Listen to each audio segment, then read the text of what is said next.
ஷேய் பார்வதி அம்மா பேசுகிற தாய் இந்தியா நாடு டெல்லி டு தமிழ்நாடு வரைக்கும் பிஓ கிராம தலையாரிக்கு கணக்கு போட்டார். நோட்டீஸ் விட்டுரு, நீதிமன்ற கோர்ட்லேருந்து நோட்டீஸை விட்டுறப்பா. தப்பாக கணக்கு எல்லாமே எழுத்தாலே மாட்டுவான், ஆணும் பெண்ணும். இந்த இரண்டு கணக்கு இவங்களுக்கு நோட்டீஸ் விட்டாச்சுன்னா எழுத்தாலே மாட்டி கொண்டு வந்து மாட்டிடுவார். ஒரு பக்கம் மாட்டியில் உலக நாடே மாட்டி தூக்குவார். டெல்லி டு தமிழ்நாடு வரைக்கும் கவர்மெண்ட்டாக நியமிச்சவன் பூரா இவன் பூரா மாட்டுவான். மாட்டையில் ஒவ்வொரு அதிகாரியும் உள்ள மாட்டி மாட்டி வருவான், மாட்டிடுவான். அவர் சுத்தமாக பேனா எடுத்துட்டாரு. இதுக்கு முன்னாடி வேற கணக்கு சுத்தமாக தூயமாக எழுதாரு.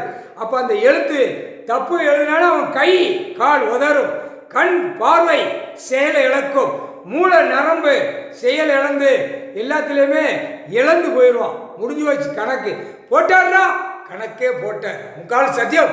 கடவுள்கிட்ட தப்ப முடியாதா? தப்பு சேருவேன், கடவுள்கிட்ட தப்ப முடியாது யாரா இருந்தாலும். முக்கால் சத்தியம்.